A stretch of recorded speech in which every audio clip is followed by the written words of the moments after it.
예, 안녕하십니까. 여러분들의 백만장자입니다. 사랑합니다, 여러분. 제발, 제발, 오늘 같은 날에 삼성전자, 멋지게 한번 시원하게 좀 상승해 주기를 간곡히 좀 부탁드리겠습니다. 부탁한다고 해서 될 건 아니지만. 자, 오늘은 간단하게 어제, 간밤에 많은 일들이 있었죠. 예. CPI 발표도 있었고, 그 다음에 FOMC도 있었는데, 짧게 요거 한번 여러분들에게 한번 정리를 좀 하고, 자, 외신에서 나온 좋은 소식 전달 좀 드리도록 하겠습니다. 자, 일단 여러분 CPI가 물가가 어떻고 뭐 금리가 어떻고, 자, 이것 때문입니다. 이것 때문에 지금 이 난리를 피우는 겁니다. 예. CPI야 이런 것들이. 자, 이제 메모리 반도체 업종의 시가총액 같은 경우에 밑에 있는 하얀색 채워져 있는 거, 요게 이제 시가총액이고, M2 증가율입니다. M2 증가율이 최근에 많이 줄었죠. 그러니까 시가총액도 줄고, 그러니까 그렇게 여러분께서 보시면 되는데, 그래서 지금 요 시가총액이 거의 M2 증가율과 비슷하게 가더라. 이게 삼성전자, 하이닉스, 마이크론하고 웨스턴 디지털 요 딱 네 종목을 합계를 해 놓은 겁니다. 그런데 거의 M2 증가율, M1이 있고 M2가 있는데, 그냥 이제 그 시장에 있는 화폐의 총량이라고 보시면 됩니다. M2는 조금 넓은 의미의 여러 가지 현금화 할 수 있는 것을 이야기하는 거고, 그 다음에 M1 같은 경우에는 좀 직접적인 현금, 예금, 이런 유동성 자산, 이런 것들을 의미한다라고 여러분께서 그냥 돈이다, 돈처럼 쓸 수 있는 거다, 그냥 M2, 글로벌, 이런 쪽에 증가하면 시가총액이 좀 늘어나는구나. 근데 이제 반도체뿐만 아니라 일반적으로 다 늘어나요. 그래서 이제, 발표가 났죠. 예, 3.3 CPI가, 5월 CPI가 전년 대비 3.3% 올랐다고 밝혔어요. 이 시장 예상치가 얼마였냐면 3.4%였어요. 제가 어제 영상에서도 말씀을 드렸는데, 시장 예상치가 3.4인데 3.3이 나와버린 겁니다. 그래서 조금 예상치보다 잘 나왔다 보니까 이제 시장에서는 좋게 긍정적으로 받아들이는 거죠. 그리고 이제 변동성이 높은 에너지하고 식료품을 뺀 근원 CPI 상승률도 전월 대비 0.2%, 전년 대비 3.4%로 각각 시장 전망치 그 3.5%를 약간 밑돌았습니다. 둘 다 잘 나왔다. 그러다 보니까 금리에 대한 부분도 이거 이러면은 연내 좀 괜찮게 인하할 수 있지 않을까, 이런 기대치가 올라가고 있다. 그렇게 여러분들께서 이해를 좀 하시면 되고, 이 5월 달에 미국 물가 상승률이 4월 대비 변화가 없었던 가장 큰 이유는 뭐냐면, 휘발유 값이 하락했어요. 휘발유 값이 하락했는데, 국제유가 하락세에 영향을 받은 휘발유 지수는 전월 대비 3.6%나 하락을 했거든요. 이렇게 많이 빠졌는데 왜 근데 더 안 빠지지? 그러니까 CPI 가중치의 상당한 비중을 차지하는 주거비가 전월 대비 0.4% 올라서 4개월 연속 상승을 하면서 휘발유 하락분을 상쇄를 해버렸습니다. 그런데 제가 다음에 기회 되면 요 CPI 쪽에 말씀을 좀 한번 드리겠지만, 지금 주거비 같은 경우에는 이제 추세적으로 하향, 급락까지는 아니더라도 하향 안정화될 가능성이 상당히 높아지고 좀 늦습니다. 주거비가 참고로 하셨으면 좋겠고, 자, 오늘 여러분들에게 물론 국내 언론에도 많이 떴어요. 자, 블룸버그 리포트에서 나온 소식을 여러분들에게 전달을 좀 드리도록 하겠습니다.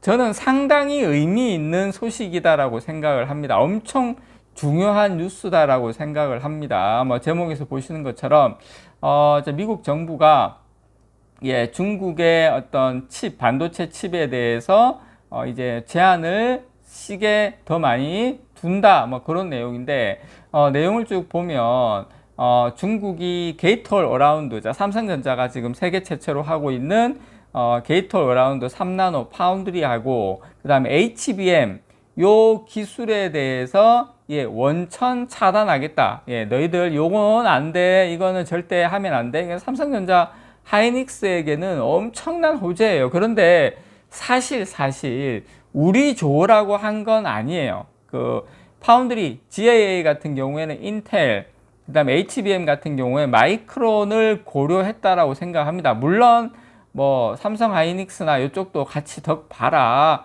우리 TSMC나 우리 편들이니까 너희들 우리 동생들이니까 뭐 그런 의미는 있지만 기본적으로 저는 인텔하고 마이크론을 고려를 했는데 우리는 줄을 잘 서야 되죠. 군대에서도 그렇고 학교에서도 그렇고 줄을 잘 서야 되는데 줄을 잘 섰다. 그렇게 보시면 되고 최근에 여러분 요거 지금 시장 점유율 이게 작년 4분기인데 올해 1분기가 지금 삼성전자가 2등이고 지금 여기에서는 글로벌 파운드리가 3등이잖아요. 뭐 UMC가 4등, SMIC가 5등 이렇게 돼 있는데 지금 바뀌었어요. 그 SMIC가 글로벌 파운드리 시장 점유율 3위입니다. 3위. 요거 이제 2024년 1분기 자료는 3위인데 최근에 이제 중국의 그 SMIC가 파운드리 회사입니다. 파운드리 회사. 최근에 이제 3나노 제품 생산에 착수한 것으로 알려졌어요. 생산입니다. 생산. 그래서 지금 업계 선두인 TSMC가 내년에 지금 2나노 공정 양산에 돌입을 한다 그러고 그리고 2026년에는 1.6나노 양산을 하고 삼성전자 같은 경우에도 내년에 2나노 공정에서 양산을 시작한다고 하는데 생각보다 SMIC가 물론 뭐 뻥카인지 어떤지는 모르겠습니다. 이게 양산 능력이 얼마나 되는지는 모르겠는데 어쨌든 이렇다.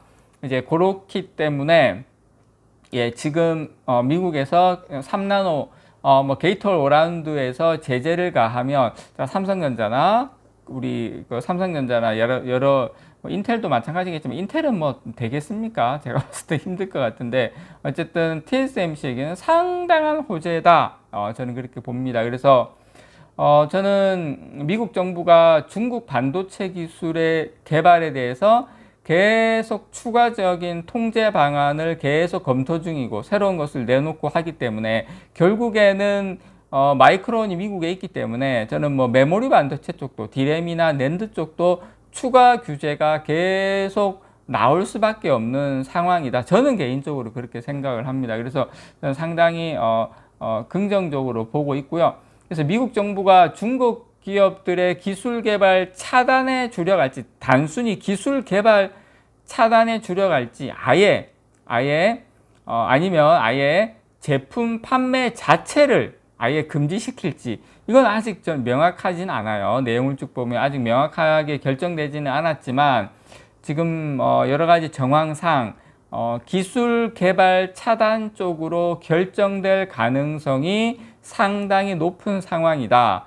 지금 인텔을 비롯해서 마이크론 등 이제 미국 기업들도 관련 제품을 판매하거나 판매할 계획인 상황에서 판매 자체를 차단을 하게 되면 우리 쪽도 이제 피해가 있을 수 있기 때문에 아예 너희들 중국 쪽 메이드 인 차이나 하는 기업들은 기술 개발을 아예 너희는 못한다. 차단하는 쪽으로 아마 주력할 가능성이 높다라는 겁니다. 그래서 중국 기업들의 기술 개발 차단을 위한 제재가 만약에 결정될 경우 결정될 가능성이 상당히 높아 보이는데 뭐 선거도 코앞이고 결정될 경우 국내 반도체 업계는 저는 제가 생각할 때 잠재적 경쟁자인 근데 사실 아직까지 뭐 GAA나 HBM이 그렇게 우리가 뭐 걱정할 정도의 수준은 아니지만 어쨌든 미리 싹을 잘라야 되니까 잠재적 경쟁자인 중국 기업들과 기술 격차를 다시 한번 벌릴 수 있는 기회를 얻게 됐다. 누구 때문에? 큰형님 때문에. 선거도 있고.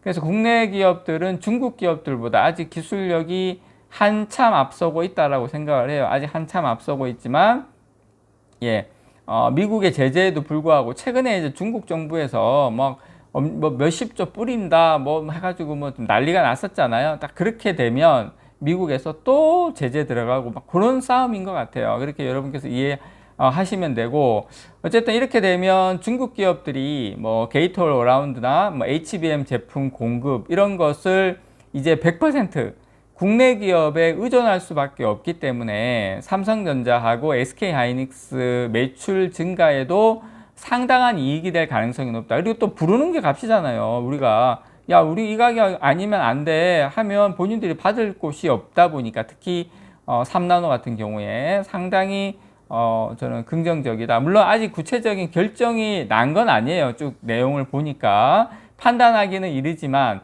제가 봤을 때는, 그리고 정황상 개발 금지 쪽으로 결정이 된다면 국내 반도체 업계에도 상당한 호재로 작용할 가능성이 높다라는 거 여러분들께 말씀을 드립니다. 이상 여러분들의 백만장자였습니다. 사랑합니다, 여러분.